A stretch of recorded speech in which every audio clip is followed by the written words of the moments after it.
What's up everybody, Coach Mills here, and there's a lot of things that we gotta cover today that you absolutely have to know. First off, we gotta talk about Riot defending ability use, saying that abilities can kill you, and a lot of the tweets in the past that they said were actually incorrect. And then we have pros saying that JETT is the most overpowered agent in sniper meta, and we have to break down exactly why that is and give pros takes on the matter, plus a lot other things we gotta cover. So make sure you watch it to the end of the video so you don't miss out on a single bit of that content. But before we get started, smash that like and subscribe, and you will grow 2 to 4 inches taller. You heard me right. You want that fat increase in your height, smash that like and subscribe button. But without further ado, let's just jump right into it. Now, the first thing that we have to cover is the Ask Valorant 5, which is just a question and answers between us and the developers, and it's just basically clarifying some things and some questions that people have. Now, the first question that came up is that Riot once said that abilities don't kill in Valorant, but there are clearly ones that do, like Raze, and the question stated, are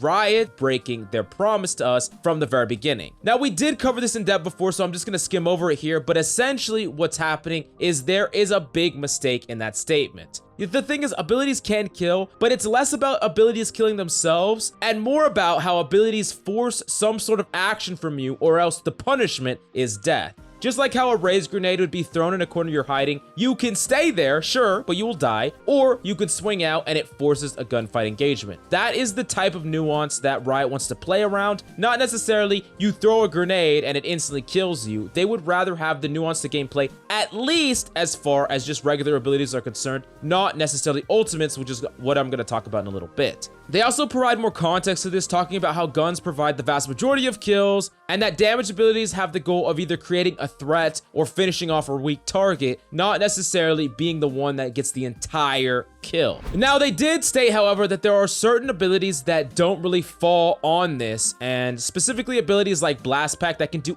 instant damage. They don't necessarily like quite as much, especially when it can be used mid-combat to actually kill someone. They don't necessarily like that aspect of Valorant as it is, and that means that Raze is most likely going to see more changes going forward, maybe to the point where Blast Pack doesn't even do that much damage at all to actual people, but instead just does damage to structures and provides additional mobility. Now, they ended this segment off by apologizing, even though it was intentional, which we will never forgive. I mean, how could we? And no, I'm just kidding. Of course we forgive them. And it really does make sense when you think about how abilities are supposed to be used, but definitely let me know your opinion in the comments down below. Should no abilities ever be used to kill people? And what are your opinions on things like Shock Dart, Blast Pack, or any of the damage dealing abilities in the game? Definitely let me know in the comments down below. Now, for the next question, it was, are there any abilities or kits that are a no-go in Valorant, and how far is too far? And what they specifically said, kind of as a follow-up to the previous question, is that they would rather avoid abilities that remove, quote, the high consequence gunplay. So they don't want abilities that increase maximum health trends. They consider that a no-fly zone, which definitely makes sense. I wouldn't want to be seeing someone that can boost their health to like 300 plus, and then guns just don't matter to them, and they're all of a sudden they're like tanks from Overwatch. But this does kind of beg the question how they allow something like Reyna, who could have 150 HP, when no other character in the lobby could have that much HP on pistol round. Maybe it's because she has to get that initial kill, but does that kind of pass their no-fly zone? I'm not so sure. Now, the next thing they said is the no-fly zone is abilities that replace guns, but there is a caveat to that. They do think that ultimate specifically can replace guns, like JETT's ultimate or Raze's rocket launcher. They give enough power to ultimates that they can overcome some of these no-fly zones, but for your traditional abilities, they don't want to touch them. That means that we will probably be seeing ultimates that can get kills in the future, as well as maybe an ultimate that could pass the maximum health trends. I'm not entirely sure how that's going to go, but I'm sure we'll cross that bridge when we come to it. Now, the next thing we got to talk about is pros really talking about how JETT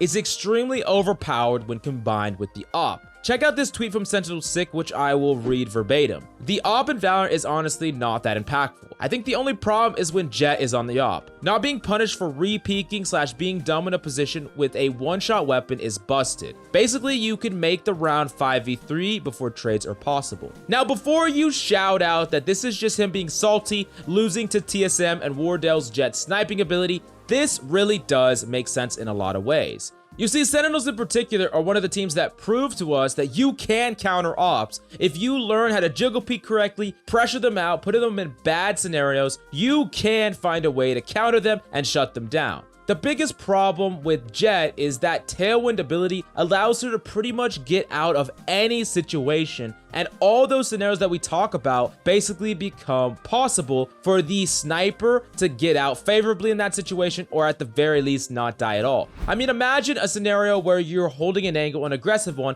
and there's two people pushing you. Typically, if you're any other character, you kill that first person, but you can't get out in time for the second person to at least trade with you and shut down the op. With JETT, that becomes far less likely, and in some cases even impossible, and you can get that raw numbers advantage on the table. Not only that, but once that op gets away, it can set up in another angle where you have to use more abilities to try to punish it. You can't give up another body. It really is just a nightmare, and if that op player gets 2 kills, they get another dash, and it's basically just impossible to shut down that JETT forever. So I do get how this could specifically make ops really strong, and I do think that we're rising into a op meta again, especially with TSM's win, really because of JETT. I mean, JETT is becoming more and more played, as we've seen. She was already like the 4th most pick hero in the entire game in the last tournament, and her pick rate is only going up and up. And a lot of teams have been doing a lot better all of a sudden when they get a JETT player signed. I mean, it seems that JETT is becoming one of those definitive characters in the meta where she has the capability to really open things up for her team, create plays, create op plays, create aggressive plays with her ult. JETT does seem very powerful, but I want to know what you think about this. Is this really JETT's fault? I do think that JETT's abilities are really cool, and they really contribute to really cool matches, but is this something that needs to be tweaked to dial down op meta, or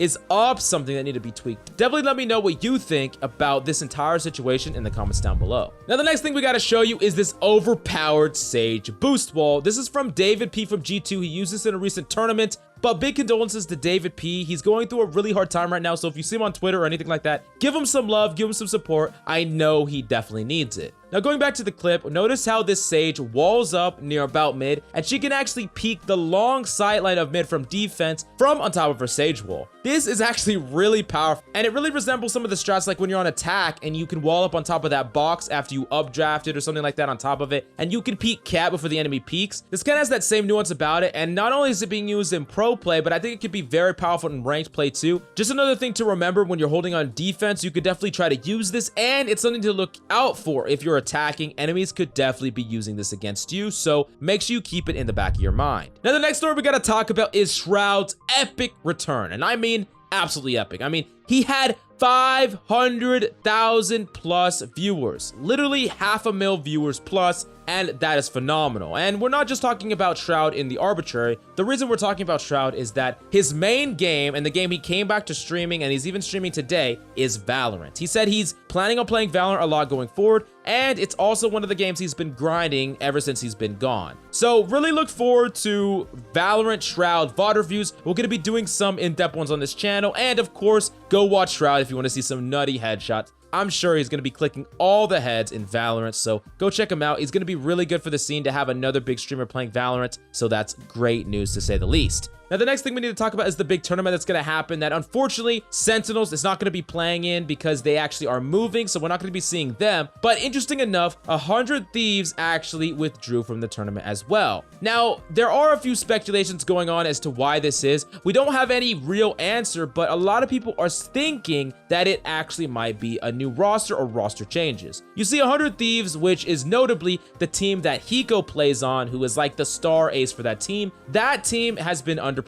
I mean, they've been just bottom of the barrel, tournament after tournament after tournament. They're just not doing very well, and a lot of people are blaming a big part of the roster that Hiko in particular had no choice over. Now, some of the players on that team are actually playing pretty well, so you can't fault the entire team, but a lot of us feel like Hiko deserves like an all-star team because he's like an all-star player and we all want to see him succeed. He's our favorite friendly neighborhood boomer, so we definitely want to see him pop off. So that would be great news if we see some changes at the very least. Make this team more competitive because we definitely want to see Hiko pop off. But definitely let me know in the comments down below if there's any free agents in the scene right now that you think 100 Thieves could really pick up to make them top tier. I think that there's definitely a lot of talent out there to tap from, but any of your suggestions in the comments down below would definitely be cool to look at. Anyways, I hope you enjoyed the video or at least got a little bit caught up on the news surrounding Valorant. Definitely let me know what other videos you want to see. I have a Shroud VOD planned. I got a lot of breakdowns. I could even do 100 Thieves VOD review breakdown, breaking down why their team's not doing too well. Definitely let me know, but that's all I got for you today. Thanks for coming by. I'm Coach Mills, and of course,